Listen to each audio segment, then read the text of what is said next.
यहाँ आपकी कहानी अनदेखा वजूद की पहली किस्त का हिंदी अनुवाद दिया गया है, केवल शैक्षणिक उद्देश्य के लिए। अनदेखा वजूद बाय अरीबा। किस्त नंबर 1। वाह समीर, ये जगह कितनी खूबसूरत है। जारा ने चारों ओर नजरें घुमाकर जगह का जायजा लेते हुए कहा। हाँ, जितनी खूबसूरत ये जगह है उतने ही खतरनाक यहाँ के जानवर हैं, तो थोड़ा सावधान रहो। अगर उनका नाश्ता नहीं बनना है तो जल्दी अंदर चलो।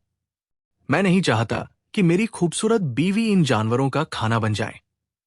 समीर ने सामान कॉटेज के अंदर ले जाते हुए हंसकर कहा। जारा हंसती हुई कॉटेज के अंदर चली गई। ये सब बहुत गंदा हो रहा है, जारा ने कॉटेज का निरीक्षण करते हुए कहा। हाँ, इतने सालों से बंद है, ये साफ तो होने से रहा।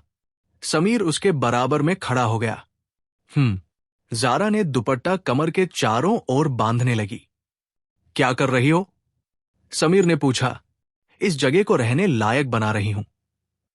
और हां, मम्मी से कहना कि अभी गाड़ी से नीचे न उतरे, उन्हें धूल से एलर्जी है, जारा ने कहा और अपने काम में लग गई। उफ, जारा ने सोफे पर बैठते हुए कहा। हो गई तुम्हारी सफाई? सकीना बेगम ने पूछा। अभी पूरी तो नहीं हुई, लेकिन मम्मी, आपके लिए कमरा साफ कर दिया है, आप जाकर आराम कर लें, जारा ने कहा।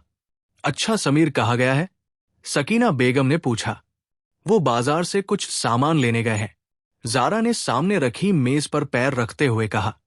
इतनी देर हो गई, कॉल करो, आया नहीं अब तक। सकीना बेगम ने चिंता से कहा। मम्मी, यहां के बाजार बहुत दूर दूर है, और दूसरी बात, सिग्नल का थोड़ा मसला है यहां, जारा ने बताया। ये कैसी जगह ले आया है समीर? सकीना बेगम बोली। मम्मी, कितनी प्यारी जगह है, जरा देखिए ना, हर तरफ हरियाली ही हरियाली। मेरा तो सपना था ऐसी जगह पर रहने का, जारा जोश में बोली। ये भी कोई जगह है? घर से निकलो तो लगता है जंगल में आ गए हैं, सकीना बेगम ने मुंह बनाया। मेरी प्यारी मम्मी जान, यही तो खास बात है यहां की।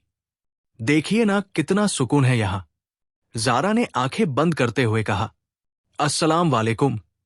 जी, क्या बातें हो रही हैं? समीर लिविंग रूम में आता हुआ बोला। वालेकुम अस्सलाम।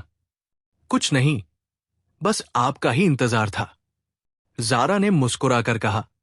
चलो मम्मी, खाना खा लेते हैं, फिर आप आराम कर लेना, जारा ने समीर से सामान लेते हुए कहा।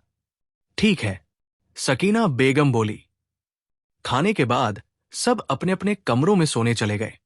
दिसंबर की ठंडी रात में चांद बादलों के पीछे छिपा हुआ था। हर कोई अपने बिस्तर में चैन से सो रहा था। रात की खामोशी अपने चरम पर थी। तभी अचानक खामोशी में एक हलचल हुई। किसी के रोने की आवाज ने जारा की नींद तोड़ दी। ये कैसी आवाज है? जारा उठकर बैठ गई। उसने इधर उधर देखा तो कमरा अंधेरे में डूबा हुआ था। हाथ को हाथ सुझाई न दे रहा था। उसने हाथ बढ़ाकर लैंप ऑन किया। कमरा थोड़ी सी रोशनी में नहा गया। आवाज लगातार आ रही थी। वो उठकर खिड़की तक गई, पल्ला खोलकर बाहर झांका। ये कौन है? उसे पेड़ के पास किसी का साया महसूस हुआ। हिम्मत करके वो नीचे उतर गई। लॉन में पहुंचकर वो पेड़ की तरफ बढ़ने लगी। कौन हो सकती है लड़की, और रो क्यों रही है? पूछती हूं इससे। उसका मन जानने को उत्सुक हुआ, और वो उत्सुकता ही उसे वहां तक ले गई। कौन हो तुम, और रो क्यों रही हो? पेड़ के पास पहुंचकर उसने हिम्मत करके पूछा। लड़की ने सिर उठाकर जारा को देखा। आ! एक तेज चीख के साथ जारा वही बेहोश हो गई। उसके बेहोश होते ही लड़की जोर से हंसी और गायब हो गई। जारा, जारा, सकीना बेगम की आवाज कानों से टकराई। जारा एकदम चौंक कर उठ गई। जारा बेटा, तुम ठीक हो ना? सकीना बेगम ने उसके चेहरे पर हाथ फेरते हुए चिंता से पूछा। जी, मैं ठीक हूं। मुझे क्या हुआ है, और आप ऐसे क्यों पूछ रही है? समीर कहाँ है? जारा ने एक ही सांस में कई सवाल पूछ लिए। बेटा, समीर डॉक्टर को छोड़ने गया है, सकीना बेगम ने बताया। क्यों, आपकी तबीयत तो ठीक है ना मम्मी?